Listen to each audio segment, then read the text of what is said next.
So here we are again after a long time. Long break. Wow, long break. Do you feel rested? Yes, like months of rest, but yeah, we just after the summer we found that we record for an hour and we just spoke about it so that I can publish the episode right after we recorded it. And in my head it says like I have to punish the episode and not publish. And, my blind Punish our my listeners. yeah, no. We wouldn't do that. Not in the first episode after like a year of not publishing anything, but we almost recorded weekly still and have a really big pile of unpublished episodes. But that's how we roll. Yeah. How was the And it's summer? funny because great, but I was going to say, add to that and say, so it's a pause for everybody else, but you and I still meet like weekly, which is how this podcast started, was just because the subjects and the conversations that were just drawn to each other to talk about. And it's just such an awesome, I don't want to say support system, although it is that, the friendship with you. But yeah, so I can rain some appreciation on in that aspect, because it's the connections that we make are so important. And it really, our connection has stood the test of time, whether we're recording or not. Yeah. And that's kind of how it should be. I've actually, coached a few people who wanted to start doing a podcast, but they're like, okay, who should I do it with? And I was like, ooh, somebody you like, somebody you enjoy talking to, whether the recording button is on or not. And it's like, I could say for a fact, this is how, we're living proof of that. And Whether even, anybody else finds it interesting, that's another question. But it's like we never kind of tire of hanging out. And again, that thing of people say you can't form close bonds online, because Alex and I have never met in person. And it's just awesome, what we have. And I love the fact that it's not requirement to meet in person, to form really, really good friendships. So just want to say that. I that would be appreciate really you, Alex. hard to meet in person every week. Oh, for sure. Every week. That would include a lot of train rides and hours in the car and in trains, I think. And budget. Oh yeah, I Yeah. forgot And about that. then, and our families, right? We did How do you do it without pissing everybody off? In the meantime, we did several calls where my daughter came on as well, and we did like mini Zoe. workshops or drawing experiences and things like that. And she really liked it. And every time the school vacation comes on, she's like, "Oh, can we do something with Sharon again?" Yay! That's No, really cool. I'm a Zoe fan. I'm definitely a Zoe, a fangirl of Zoe. And I would be happy to clone her and have if I was going to have a kid, I'd want a Zoe. Yeah, for sure.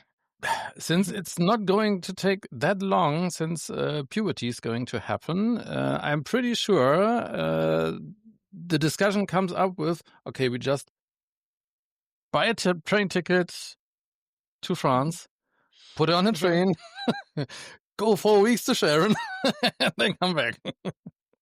Yes.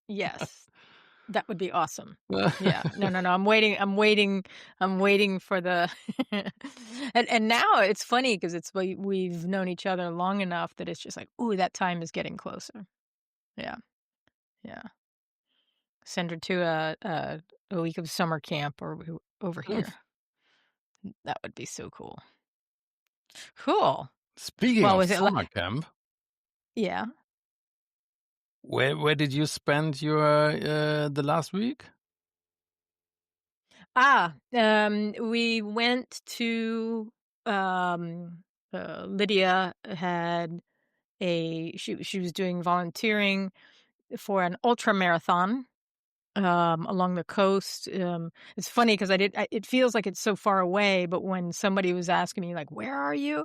and I was sending the GPS, the Google Maps Mhm. location, I realized it's only like 90 minutes from our house, Mhm.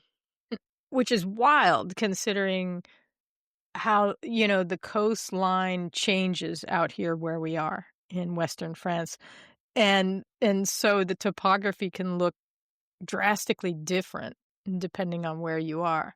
And I feel very fortunate to be here to be able to take advantage of um the coastline like this. So anyway, we were at the coastline. Whoops. She's calling now. Uh, Hold on a second. Yes, hello. Hi. Just to let you know, I'm doing the podcast and we're recording. So yes. Super. Thank you very much. Awesome. Awesome. Thank you. Bye. Cool.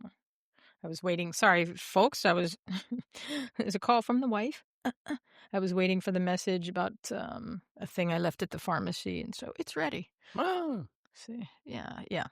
Daily life, daily tasky things, huh? Mhm. So anyway, we went and we had gotten a place, a little flat, and we took the cats because Saskia was in Germany, and we don't have anybody to take care of the cats anymore. And yeah, so we were there for 5 nights, and we stayed it a little bit longer. We went like a day early and stayed a day later. And so Lydia was volunteering. She did 2 times, like, in the middle of the night, which was interesting. And yeah, it was great for her because she wants to run this ultra marathon. Part of it is like 57 kilometers, and the other one is like 116, and then the other one is like 200 and something. Uh, What? yeah. That's No. crazy. Yeah, right. And so they leave in different shifts, the different phases of the marathon, and but it's like all this coastal running, and yeah, and the marathon is getting bigger and bigger every year, the ultra marathon, Hmm. and it's really well organized, and so that was kind of impressive to kind of get an eyeball on that. But anyway, so I got to hang out, and I had plans to do a lot of artwork, and so I had the bunch of art supplies, and I had writing notebooks, and everything, and it's like I didn't do shit. I did like one, kind of sketch thing one day. I was sitting in kind of the only little like pub cafe, the only thing that was open because it's off season now. Um and but it was like rainy sunny, but I was out walking around a bit, and but just kind of hung out, and you know, thinking, and just the space to do that, but just like facing, when at the time, because it was when it was like raining, which was, like I said, off and on. I was sitting in the living room with the patio doors completely open, view to the sea. We're right across the street from the Hmm. sea, and so just watching the change in colors, because it's like the clouds come in, and then it's sunny, and then it starts to get cloudy again, and then it's raining a little bit, and then the sun comes back out. But it seems like every 10 minutes there's another color palette. And I Nice. ended up taking a lot of photographs and just observing, just absorbing and observing. And so that was great. Huh. I really, really, really enjoyed that. And I enjoyed watching the cats Yeah. be, timid and trying to be brave. And, they were just like, what's that? What's that? And there was the end of the garden wall was high enough that they couldn't see the sea, but they could hear it. And they were just like, what is that? And then you What could, people might when not you know lift is them up. that you took the cats with you and you put them on a leash so that they can run Yes. around in the new garden, In and the little garden, you very took small them yard. to the beach as well, right?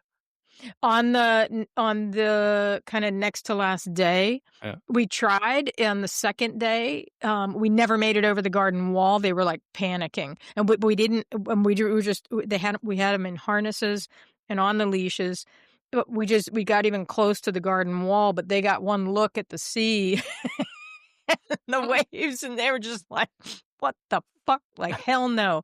And so, yeah, they were scrambling, so we were like, "Okay, okay, okay. No, no, no, we're not gonna do this." And so they went right back into the flat and, like, sat on the sofa, like, all day.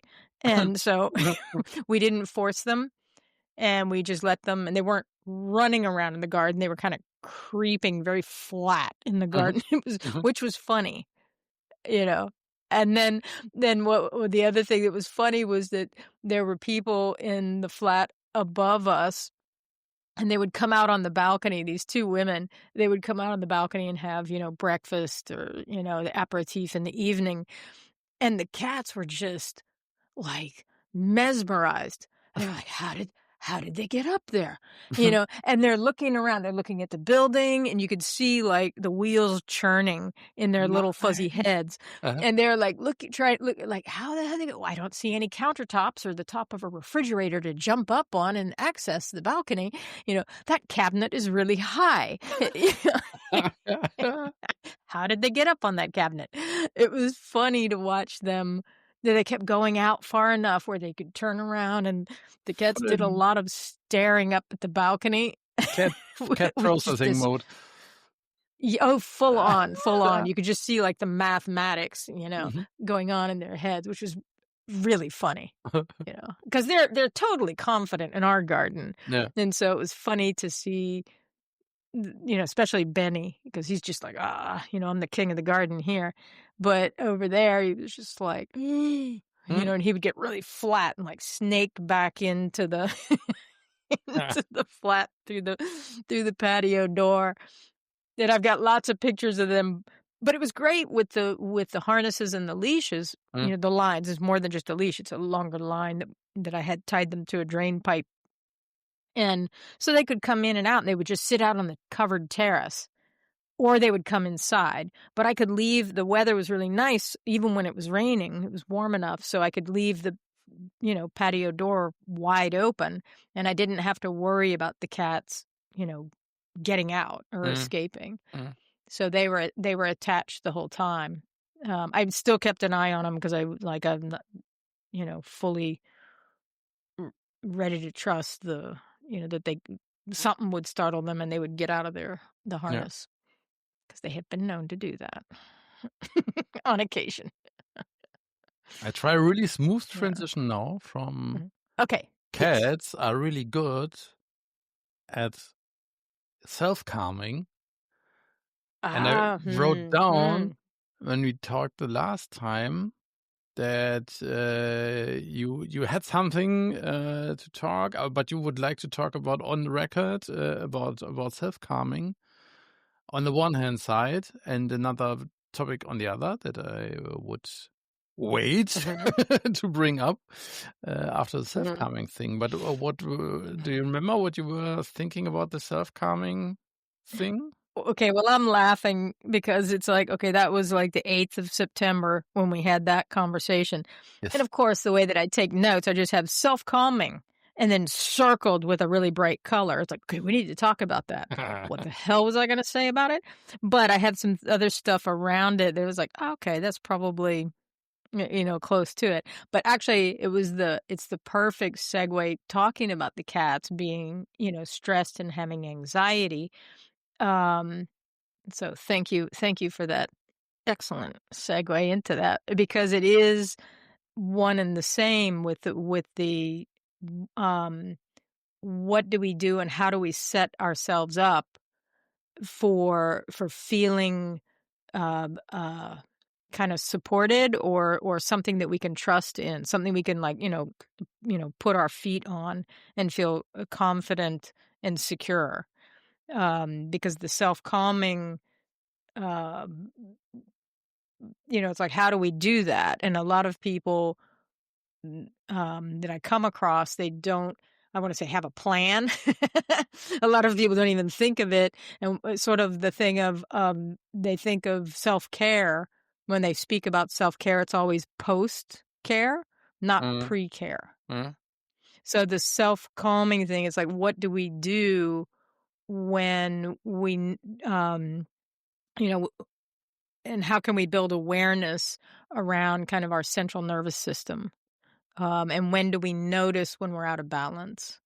But what can we do with pre-care in terms of taking breaths or saying, okay, this thing might be stressful. How do we, um, kind of anticipating it, but not in mm, an anxiety, fearful way. It's like, no, I can deal with this. And if it gets if it starts to like tip into the red zone, I know I can do this, this, this, or this. So it's what are our coping mechanisms? mm. And do we know? Are we even aware of our coping mechanisms? And can we Um, prepare for that? And I remember right. that. I mean, you are. I would say you are the master of preparing and thinking through situations that might induce stress. And what can you do about that? And bring Hmm. everything just in case that you might need in a situation like uh, visit, dinner visit, for example, Hmm. or I Hmm. remember this story with the towels on the boat where you brought towels on you did a fishing trip or a boat trip and you brought your own towels and then people asked if they can use your towels and you were like Oh, that. you were really Oh, divided that. between no Oh, I wasn't. no you I wasn't can't really divided. I was adamant. because yeah, because you just had That was this one disturbing. towel. You Mm. had just had this one towel, and you Mhm. didn't want to use other people, let other people use it because then it would be like Yeah. dirty Mhm. and it wouldn't be your towel anymore. And I Mhm. remember that Mhm. you after that were like, okay, next time I bring two. Exactly. So Exactly. that's the But you thing that don't when what I you mean find yourself in a position, yeah. with And preparing I and mean, you learn. yeah. You learn with life. And it's like what's cool is um yeah, having discussions with people, in Hmm. groups of people, in Hmm. fact, and say, "Okay, what is your," and I have on here, I wrote in my notes, "What's in your go bag?" And so it's like, what's the minimal amount of things that you can take that you're pretty assured that you can take care of yourself. For No. example, it's like my small, little container of Mm. nuts and seeds, so that and a lot of times when I'm out and about, it's like I don't even open it. Yep. But I know I have it. And therefore it's like I'm not worried. I'm not, I can handle something coming up and then I don't have to worry about getting nutrients to my brain if I need it. And if something happens in the schedule or whatever, for example, it's like being on a train and having a delay Mm. or whatever it is, but it's something outside of our control.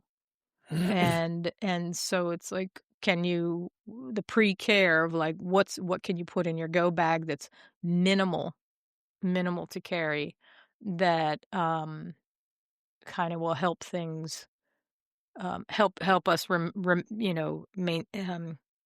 not maintain a balance but create a balance. Yeah.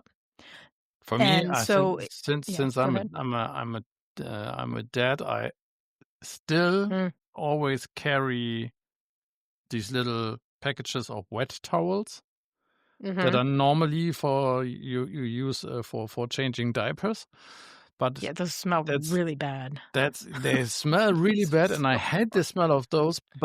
I But hate them. you can even, I mean, having your hands full of diesel smells worse. And you can use Mm, those to get get the smell of diesel off your hands, for example. So, and those are mhm. great to give to other people.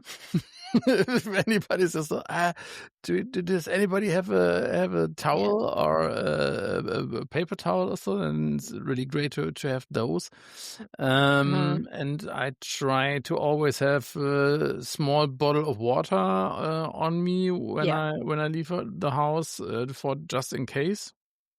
Um, some batteries or some power bank or something like that. So if any phone or other device starts dying on me, that's something that makes me not anxious, but I can't Mm. stop Oh, yeah. thinking about that. When I know, especially when I'm It's traveling or low. when I'm on a Mhm. train, and I know, or you really have to turn down the brightness of your display because otherwise it wouldn't make it, or you have to use it for Mhm. the ticket later on, and I can't use my phone to distract me from sitting in a train, for Right. example. That is Mm.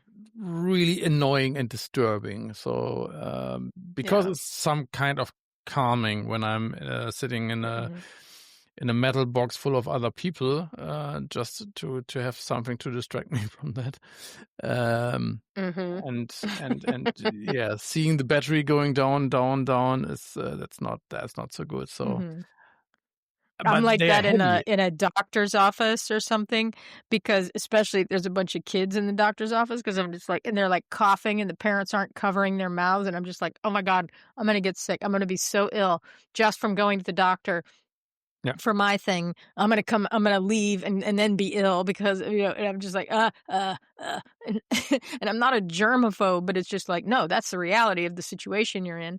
And yet I'm always like, "Can we open the window? Can we, leave the door open in the waiting room?" But it's, like, sealed tight, and I'm like, "This is so bad. There should be yeah. air circulation in here." And I can't help but, like, you know, think of, like, the natural chain of events thing of bacteria, microbes, and people coughing in a room, a bunch of sick people. I'm like, so I get you with the so I'll do word puzzles. Mhm. I'll sit in there and do word puzzles, and if it's too much and I can't, like, self-calm and that thing, I'll get up and go like, "Okay, I have to stand outside, um, call me when my thing is I'll be out here." Mm, Yeah, but that's hard when it's in a packed space like that. mhm. Um, but yeah, doing word puzzles on the phone. Yeah, exactly what you said. If it's like, um, if I could, if I'm looking at the battery, if I have a low battery and it's going down, down, down, not the same, not as stressful as traveling with a low battery, though. I have to say, but I but yeah, I remember. feel you on that. I I feel you. I remember that my mom on one hand side Mm-hmm. was really stoic.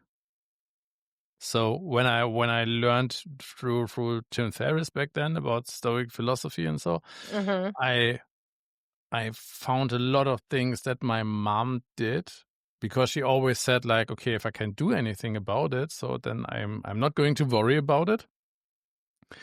Um, but on the other hand, she still worried a lot and had a lot of stress. I don't know if that was part of what made her sick back then, but it was almost like a uh, how do you say Lippenbekenntnis? She, she didn't put her money where her mouth was. She said why should I Okay. worry about Mhm. it?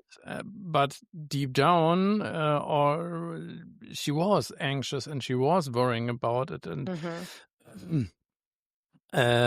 I see that in myself more and more, that I have to work on that. Um, I think I have more ideas or more access to knowledge, how for strategies and tactics, how to self calm and how to change your thinking and change your mind, or just distracted from time to time from things that are worrying, better than her. But I see that still in myself. And I also always tell my daughter, for example, like, if you can't change it and if you can't do anything about it, it doesn't make any sense to worry about it, but you still do. People or human animals tend to worry about things that are in the past and they can't change it anymore, or are in the future and they are worrying about what they should do about it. And that is something I'm really struggling with still, and in combination with self calming myself. Then Mhm. 'Cause it's the anticipation of of, like, what's gonna happen and how can we handle it. Something that's interesting, and we've been talking about it a lot, Lydia and I, and, um, she has, the, like, dynamics of the family that she was raised in, th and how her mother was raised, in a extreme alcoholic family. Therefore, Mary France raised Lydia and her brother in a culture of alcoholic thinking, uh, in terms of because they have a really hard time self-calming. hmm, And so they're kind of always revving up on like 8 or 9 of something can trip it very easily, and then they're in anxiety and fear, hmm, which sometimes can manifest as anger, hmm, even though it's not anger, it's actually fear, um, and, uh, but it's completely opposite from how I was raised, and so I find it fascinating, how important it is to teach little kids how to self-calm, hmm. and to speak about, like, "What do you do? Okay, now what? What can we do? What would you like to do?" But in some families, that's absolutely not a priority, and I do meet, quite a few adults who really struggle Hmm. with the self-calming thing, and it's like so I speak about it in terms of there's a fork in the road, um, and so kinda backing up the awareness, to a point where you can, back it up, back it up, back it up. Okay, where's the fork in the road? Where it's, you go, the panic response and the fear response. I And it affects the central nervous system. And so that's the thing is like and it changes us chemically hmm, if we don't ever back off of that high level of the fear and panic reaction. I And just it's like, can what's the baseline? I just Mm. can just talk from my little 9.5-year-old focus group of 1 year, but I observed it on the weekend, Mhm. because I was sitting on the couch and was working, and on Saturday, our daughter was feeling still a little bit sick, so she hadn't to do any of her chores, and we rescheduled then on Sunday. And um yeah, she is it was interesting to observe, because my girlfriend was like, okay, you have to do this and this and this and this and this, like 5 things. And I already thought in my head, like, why don't you write them down? You are telling her what she should do, but you're not writing it down. Mhm. Mhm. it wouldn't work on me, but okay. And then Zoe was like doing, I think she cleaned the bird's cage, and then she went back to drawing. And my girlfriend, she didn't realize that, and was really snapping at her after half an hour, like, you have to do this and this and this and now, and 5, 4, 3, 2, you have to do it now. And I was like, she is just doing something else. And why are you trying to kick her out? Yeah, because then the day is over and she didn't do anything. Blah, blah. Okay. And I said, like, okay, maybe you write the other things down that she has to do. And because you are inducing such a stress in the whole apartment, because you are not able to communicate what she should do in which order and when. And that's not her problem now, because she has to learn that still. And in the evening, I found something else, because she was doing her things, and then every time she was done with one thing, my girlfriend came up with 2 or 3 other things, new things that she just realized, because she thought, and you have to put this away, and you have to put this away, and you have to put this in your room. And I was like, just think about, you have a boss, and you are proud of that you have done the task that your boss told you, and you go back to your boss and say, hey, I just did that. And he goes like, yeah, but you forgot this and you forgot that, and now you have to do this.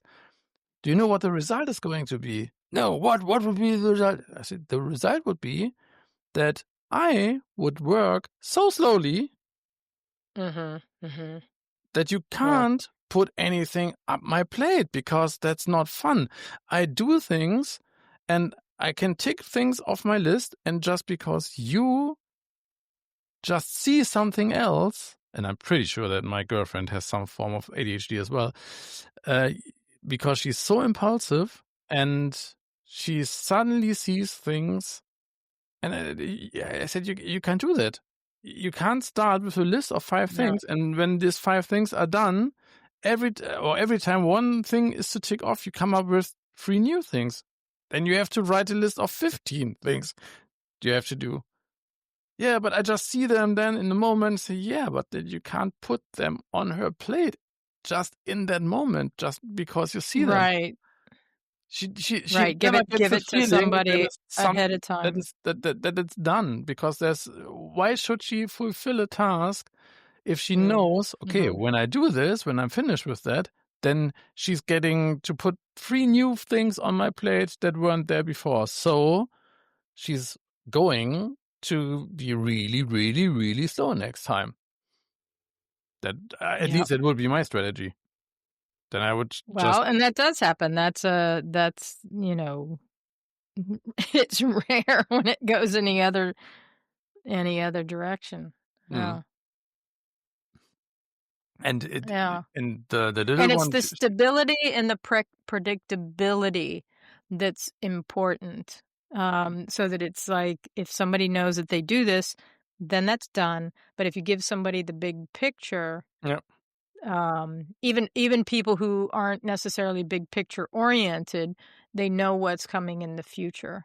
And you could say, okay, look, here's the things so far, I might be adding things to it. Then you know that there's a possibility to add things. No, it's not a surprise.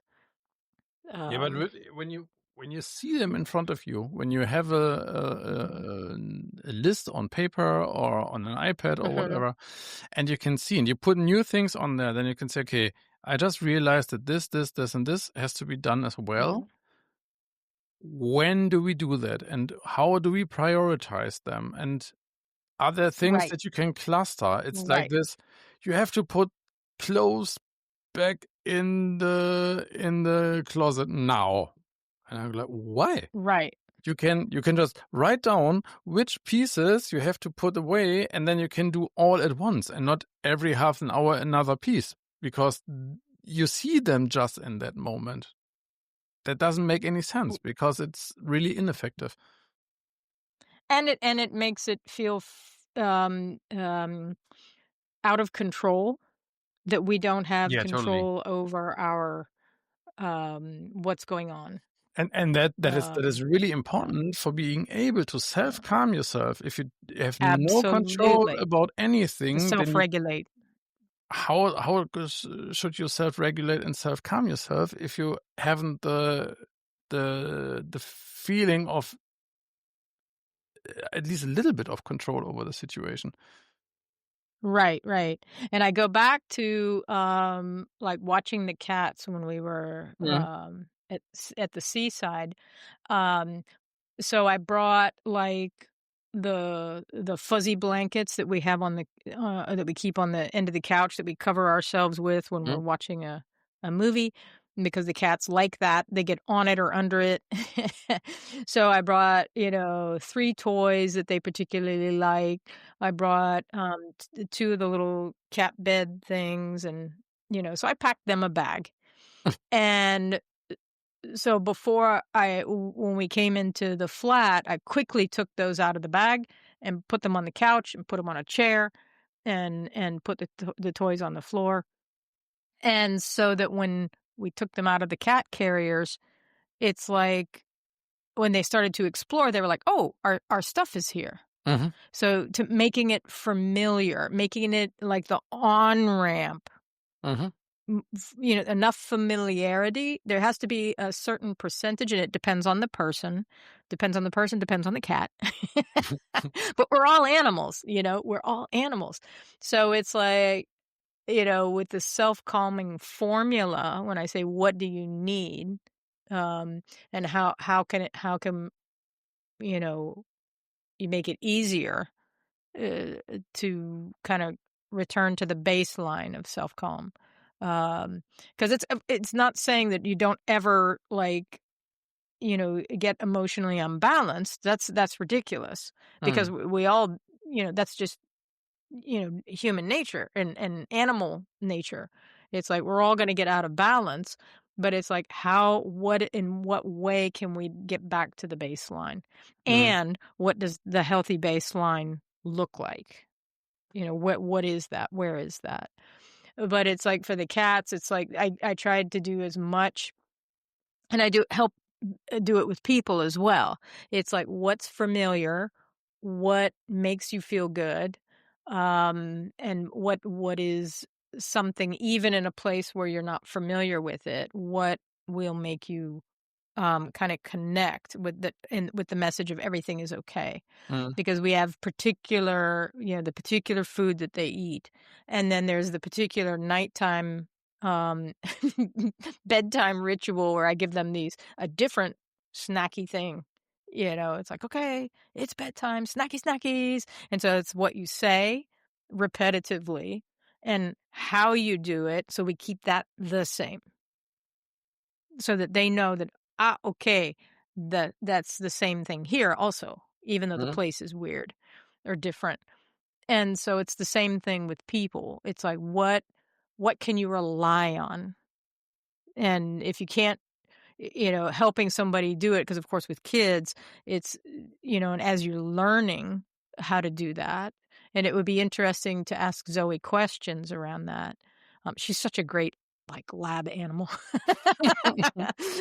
I love learning vicariously and observing vicariously, and yeah, it would be cool to ask Zoe. It's like, okay, if we went somewhere, what are 3 things that you would, want to take with you or do that, in a strange situation, or it's like, imagine it being a little bit, scary, or imagine it being a little bit, I know, just not disconcerting, but, it's like you're like, I don't know, a little bit stressful, not a lot.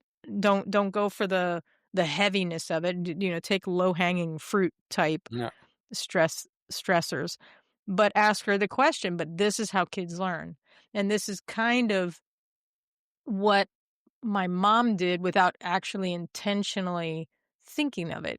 But she would ask us our opinion, you know, what do you want to take?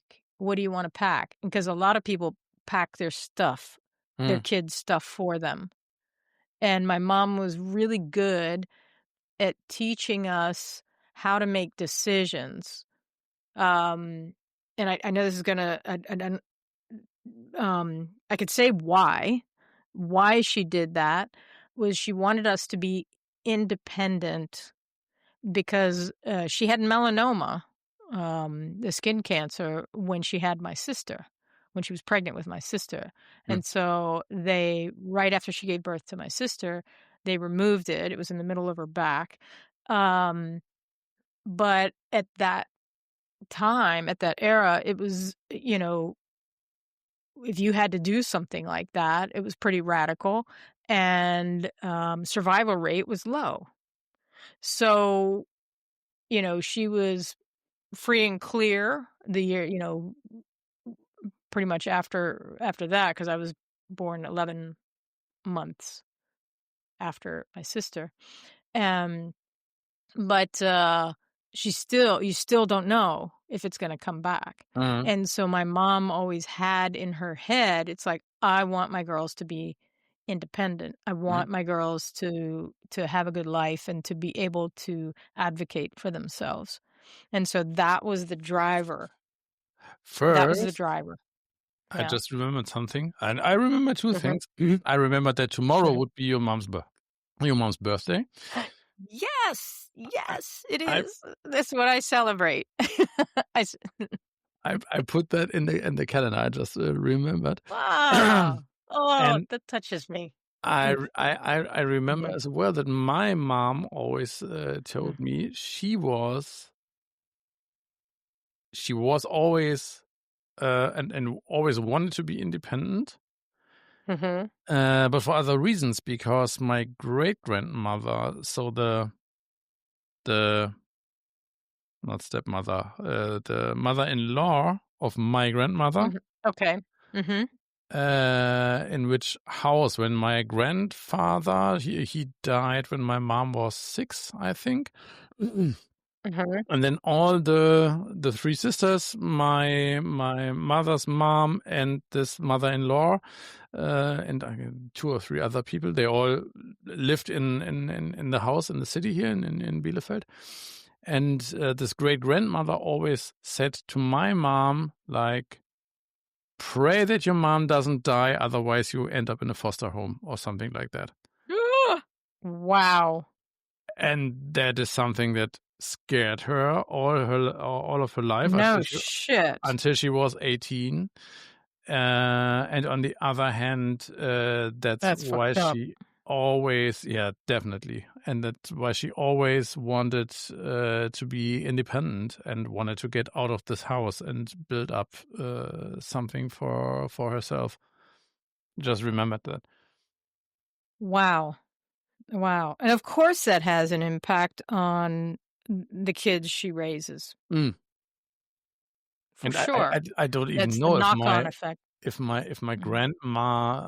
if my grandmother knew that and didn't do anything because she was afraid. I don't know who owned the house. Mm.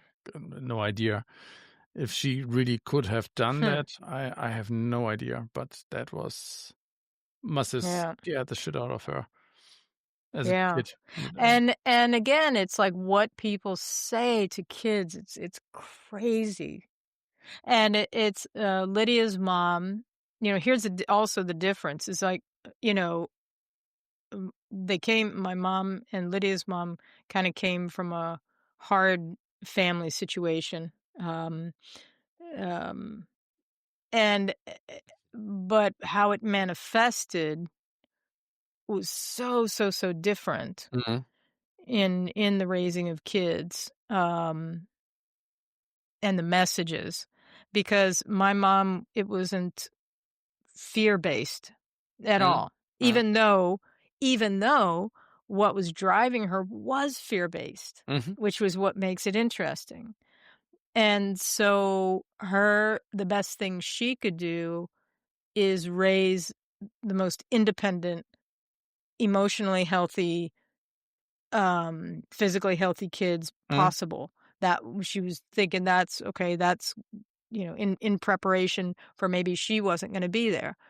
And Lydia's mom while her stuff was fear-based, that's what she fed the kids. The fear. Steady diet of fear and projection and, can't do this or we're all going to die, or that we can't do this or we're all going to have to live under a bridge, which is crippling. Crippling. And, I swing completely the other direction and have been accused of being just oblivious and not reality-based, which is not so. It's just that I'm completely void of the fear, which can look, where everybody else is running around and panicking. It can appear that I'm irresponsible because I'm not taking things serious enough, because I'm not panicking. I can relate. Yeah, I can totally relate to that. Yeah. Right. And because I refuse to play like let's all panic. On both I sides, refuse. I just realized I can relate to that on both sides. On really interesting. Tell me more. I can be really relaxed and like fearless in the bigger, I would say bigger situations, or in situations over longer time span, and so what drives me crazy, or where I am more on the fear-based side, is, for example, if somebody, that's a perfect example because it just happened last week. We have really long chef knives, and I don't know where this story is going, but that's a great start. Go ahead. I keep them really, really sharp. So when somebody puts the chef knives on the counter so that they can easily drop, or with the sharp side upside in the dishwasher dryer thingy, where on the countertop where they dry by air drying, when my girlfriend, she doesn't think about that this is how accidents happen.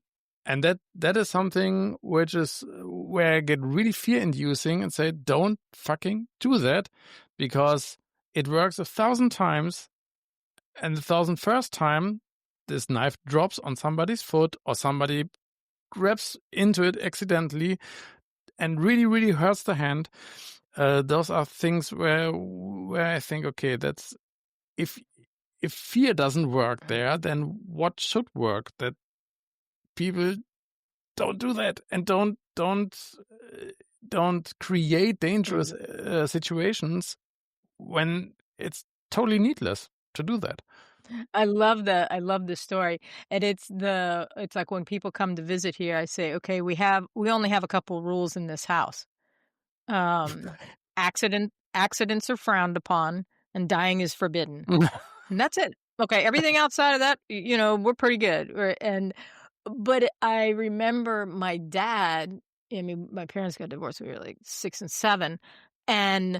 But I remember my dad, when we spent time with my dad on the weekends and would be in the workshop with him, and he would just say, yeah, kind of like, accidents are frowned upon, and and so this sort of thing, but it was matter of fact. It wasn't fear-based. It was just like, yeah, don't do it. And it's that thing of like, okay, you can do it 1,000 times, but you'll get caught one time. Yeah. It's like wearing loose clothing around, working with like circular powered, tools, drills, saws, anything that's rotating. Table saws. It's absolutely not. And with gloves, you have to be very careful. Your gloves have to be tight fitting if you're wearing them, and not for certain things. Absolutely not. nothing that can get caught in. Yeah, circular saws are, whew, band saws. Good Yeah. Lord. Um, but we were schooled in, yeah, treat everything as if an accident is going to happen. Yeah. Not in a fear-based way, but in a In a cautious cautious way. way. So Yeah. I'm And not afraid of them, but it's the thing of yeah, no, and there's no exception. I never make an exception. and Never. I never, never, never do things without the eye protection on. and I Ever. think Yeah, I think yeah, that has to do with the ADHD, yeah. for example, again, because in my head, when I see something like this, Mhm. it just Yeah, fires a chain reaction or fires a cascade of what could happen and what are the possibilities, yep. the Mhm, worst possibilities that could happen and that could be mhm, avoided. And yep. my girlfriend Mhm, can't see that because she thinks like, I'm going to put this away in the next 5 minutes anyway. So why bother? I know that it's lying there and I yeah. know Yeah, you I just don't have don't. to Mhm, mhm, I don't touch it so that I cut myself. mhm. And I'm like, yeah, but you can't think just for yourself. Here are two other Right. people in the Mhm, household mhm, that might not mhm, think about that or that might not know that. So mhm. some more caution with several things, yeah, Yeah. should be first rule. And you just brought up a good point because you're saying that, um, yeah, you have, uh, not doubts. It's not a doubt thing, but you have like pretty good guess that your girlfriend is ADHD, but it's a different type of ADHD. Yeah. And I think that the comorbidity of the because I know a lot of people who have the comorbidity of ADHD and on the autism scale, and or autism traits. And so there's a hyper awareness Mm, that is, but then it's like, okay, yeah. And then it's like this happened, this, and you get the pattern thing. And then, but then what do you do with it? Kind of a thing. Um, yeah, I'm curious how that really would play out in a mapping thing. We would probably save a lot of marriages, you know? We could map this stuff out and be like, "Okay, here's where you need support," you know, but other people are like, "What do you mean I need support?" You know, it could also be like the cause of a lot I of divorces. I I wouldn't even say that, that it immediately needs support, but if two Oh, no. people Mhm, knew the one person thinks or the brain of the one person works this way and mhm. my brain works that way, and sometimes they go along pretty good, and at some points you have to find some compromise, and you just have to think about that and be aware of that maybe two completely opposite things are going to happen just because their brains work in completely opposite ways on several reoccurring occasions. Um, Mm, would I think that would help a lot of people. And when they then have the ability to self calm and not get in a fight mhm, about it, mhm, mhm. that would save a lot of marriages, a lot of friendships, a lot of teams at work. Uh, Oh, yeah. Mm. and But then you're then the here and again, okay, the expectation that a lot of people are gonna do self-work mm, to reach the certain level necessary of awareness, self-awareness, the likelihood of that happening is just so slim. mm, Yeah, it's like slim to none, because it's a lot of work. There's a tractor coming up the street, I think. No, he turned off on the road. Um But that's so it's like we have to understand, it's like we have to meet people where they are. mm, And so what does that mean? Um, without, just saying, "Ah, that's just the way it is. They think differently. This person thinks differently and how they're hardwired." Where it gets difficult is when one person in the configuration, whether it be in a partnership, marriage, or at work, Mm. like who's carrying the burden of adjusting Mm. and having to absorb um the unawareness of the others, Mm. because if it's one person that consistently, has to do the shifting and the contorting, um, and the compromising, then you get into the area of it's the unfairness, Mm. and this is what's difficult. Yeah. It's a, yeah, and in a relationship, the only thing you can do is say, "Hey, man, we need to talk about this. There's something we need to work on." Hopefully, it's safe enough to put things like that on the table. In some relationships, it is not. Yeah. Um, and of course, when you have kids involved, it complicates it because when it's unfair, if there's no kids involved, and also economically, you name it, there's lots of complications. But somebody can make a decision of whether to stay or go, even even though it's the unfairness and the lack of compromise. Mm. Um, but when you have economic differences and challenges as well as kids involved, then that is not Yeah. easily um, worked on, rectified. I don't know, Yeah. rectified, but solved. Mm. We are nearing the 60 minutes mark, so I would ask, Okay. being prepared is the one thing, and really finding the neurodiversities in the relationships, and find out, okay, where might those collide, or are on opposite sides, are things that take some time.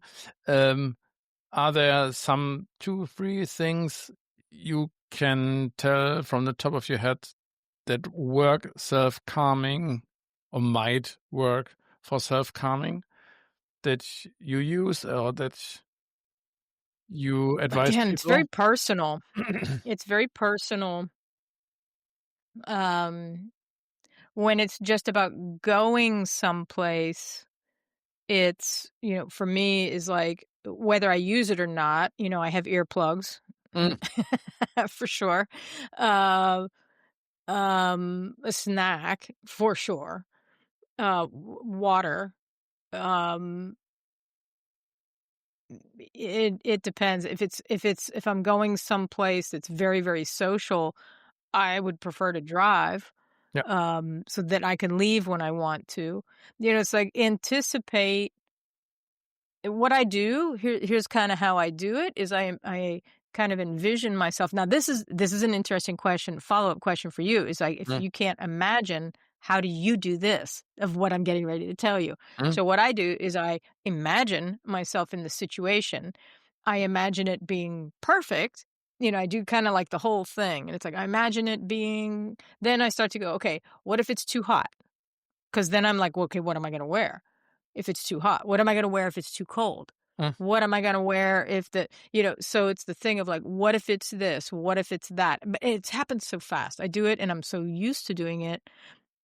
And it was only, I think, through one of our conversations that I was thinking, oh yeah, I do this whole thing, but it happens so fast. And in explaining it to you, I realized, wow, how involved it really is. Um, so it just takes split second because I've just been doing it my whole life. But Mm. it's part of the thing of masking. And it's like people don't notice stuff because I'm self-calming right in front of their eyes, but they have no idea. Yeah. So it's the you know, there's the physical, there's the things that, the mental, but thinking about it ahead of time really helps in imagining it being too noisy. Imagine somebody that I am sitting next to is wearing a lot of cologne or perfume, Ugh. stuff that will give me a migraine. Yeah. Um, you know, sometimes if I don't know or either I don't know what I'm going into but with people that I do know, Mm. and that I don't want them to be uncomfortable or like, "What do you mean you're leaving now?" It's like, I don't wanna even have to hear that. Mhm. So I'll go into it and go, "Hey, listen, there's a possibility I'm waiting for a call. I have no compunction over building a backup. Mhm. Um, uh, uh, if I need to remove myself, with everybody being cool, nobody, I don't wanna say getting upset 'cause some people just are gonna get upset, and that's just their that's their thing, it's not on us. But it's like, what's the easiest way I can extract myself if I need to? Mm. And I did learn this from my mom, and she was saying that it's like, if it's not safe to tell people, "Hey, I need to go. I You need to know go. what? My energy is low," then you are not obligated to tell them the real truth. Mm. If you do not feel safe to do that, if they're not that kind of friend, that's it. Then it kinda like the friendship deal is off, or the interpersonal relationship deal is off. I You I do have what you do to take care of yourself. I have to just jump in there because I just Mhm. realized something that Mhm. I was in my 20s, 18, 19, mid-20s. I was always the last leaving on a party, even when I was the driver, which was quite often.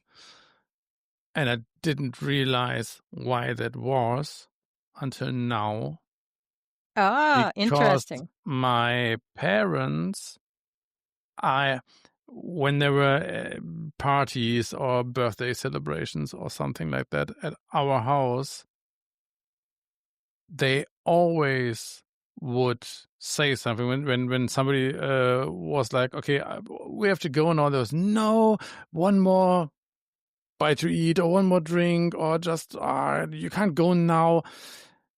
And I think it was because they projected the leaving of somebody else, because they just were introverted and were on a low energy level already. They projected that on them, that they were bad hosts, and they were Huh. so eager. Yeah. I really hated any family parties at our house, because my parents were so nervous and stressed out all the time and running around and bringing everybody It's so drinks. unnecessary. And I was always like, okay, you never are going to be like that. When somebody Mhm. visits you, you Mhm. tell them where the fridge is and they can help Yep. themselves. And that's Yeah, it. yeah. Because I'm not a restaurant. I'm not the service guy if you want this experience, then go to a fucking restaurant and pay for it. Mhm. But it was almost, Well, I mean, if you invite them to dinner, you're not gonna have them make their own meal. no. Of course, then you go to the kitchen and get stuff and bring it to the table. But then you put some water there and you put some wine or some beer there, or Mhm. tell them where it Mhm. is. They help yourself and get Mhm. another drink if you want to. But they were Yeah. running around like waiters and waitresses all the time, and they didn't even sit Yeah. down with their own guests. And that was so annoying to me. And I Yeah. think that That's might be the that's reason overkill. why Mhm. I was, and I'm still thinking about, not what do the people, if you leave now, think about you. It's more like, am I going to make them feel bad because I leave early? Oh, interesting. Because I saw in my That's so parents how bad interesting. they felt when people left early, and they thought like, did we do something wrong? Was the Mhm. meal not good enough? Mhm. So that was something I just realized, and thanks for Mhm. that. Maybe that is yeah. One of the tips that I use has a little bit to do with that. I think I told Mhm. that 2 or 3 times already in some occasions, but when I was a lot of traveling as a car blogger, Mhm. I met a lot of, like, celebrities in air quotes, like D to G celebrities or journalists and lifestyle people who are traveling the world all the time. And I was really culture shocked the first few times, and especially as an introvert. And started to I didn't make anything up, but I started to build little stories and little elevator pitches, and I didn't imagine the situations like you described, but Mhm. I sat down in the lounge, for example, when I was waiting for the flight, and when the traveling started, I started to think about, okay, what can you bring to the table in social situations? What can you talk about Mhm. with those like high profile people? What I planned out small talk, which was more than small talk. I wanted to be useful. I wanted to be interesting. I Mhm. wanted to be entertaining and about me, and somehow without running around and like, "Ha, I did that and I did that." So I really constructed stories, and when I knew which people are coming, then I Mhm. tried to think about how could that connect to their stories or to their Nice. lives, so that it's not like somebody who just shows off and tells people how cool he is or what he Right. had cool experiences. I always thought about and I got really good at that, to make that on the spot and to ask 2 or 3 It's a questions nice skill. Mhm. about people, to know something about them. Yeah, I think I would be a pretty good CIA agent now. um, and ask or find out what they are up to and connect to that. That's something I learned, and to make up those Mhm. like little elevator pitches up front really helped me to also to boost my self-esteem. And Cool.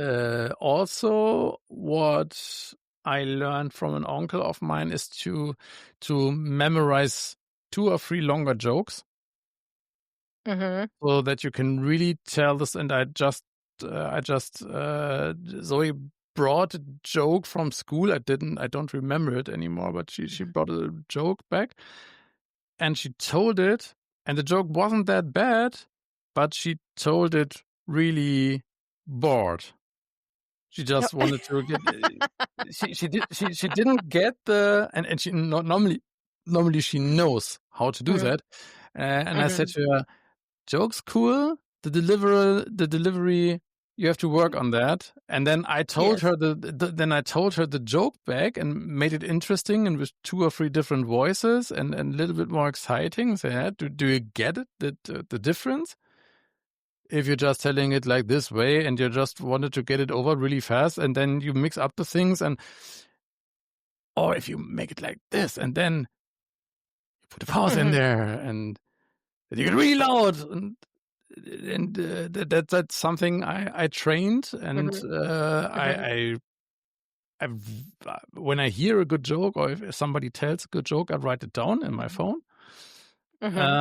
So if a group starts telling jokes, I literally look at my joke list under the Mhm. table so that I remember, Mhm. okay, which ones are there that you could tell, because that's a skill that it's always people remember you when you can, if you're good at Right. telling jokes. Not they can have heard the same Mhm. joke like 100 times. If you can deliver it good and Right. interesting, then they remember you in a different way. It's what I think, because Mhm. that's how I remember people as well.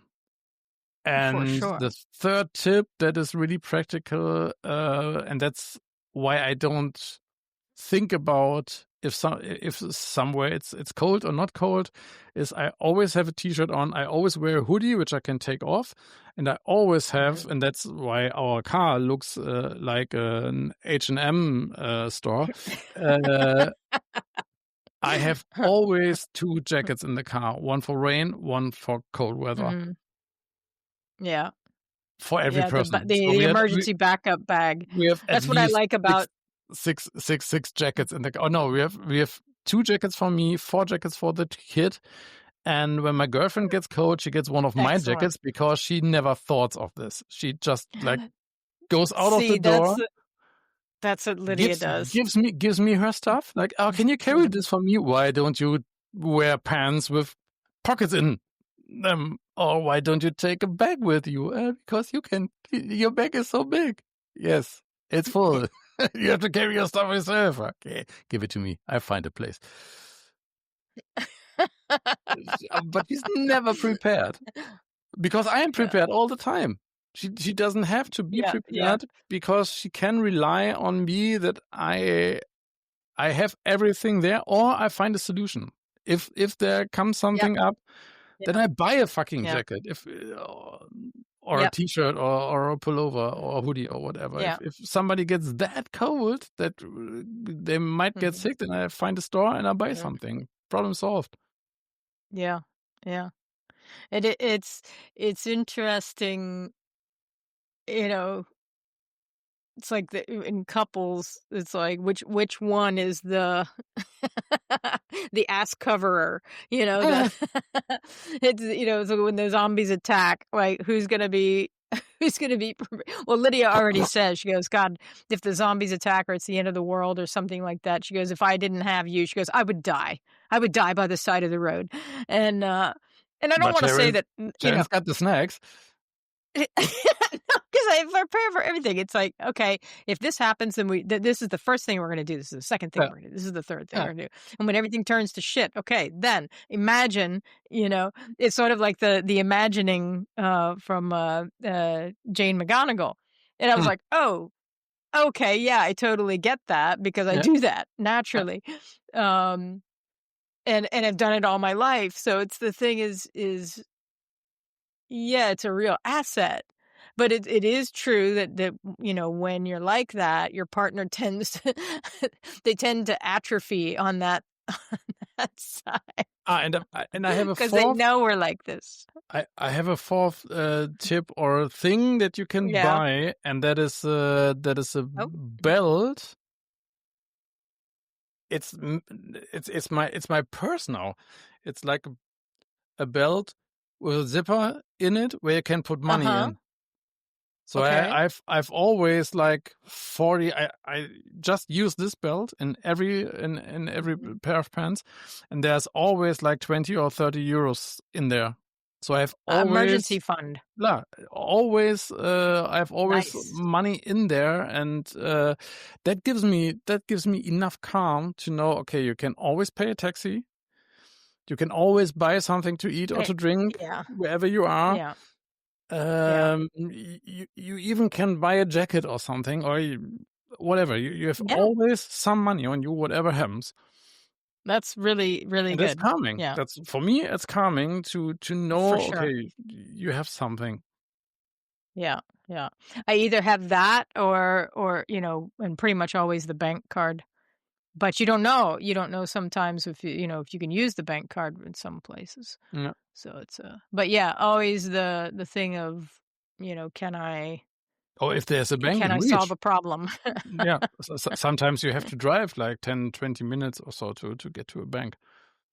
Well, and no, I don't get it from a bank, but if you're like at a restaurant or something, or, you know, and you're out and they don't take a bank card, then it's like you got to you choose another one. Choose another restaurant. But if it's just for a coffee or something, it's like, no, I've got cash on me. But the emergency backup fund thing is definitely a big plus. Yeah. And all right. But all right. Well, that's not it. We're a little bit. I mean, we just tapped into it. Yeah. We didn't really cover the whole, you know, all the things we could do. We'd be here for a week. Because believe me, I could make a list. Yeah. Be afraid. Be very afraid. Yeah. But yeah, and I noticed that we didn't do the intro. So we don't need an intro. Comme habitude, That's something that makes it really hard for me to because to listen to the intro every time again. I know, I know, I That's know, really hard. I know. And it's, but it is sort of, we could say this time it's "Oops, we didn't pack it. Ha Yeah. ha." Or we left it in the bag. Yes, yeah, so But we, hopefully we mm, manage to upload another episode already next week and don't wait like 12 months or so for the next one.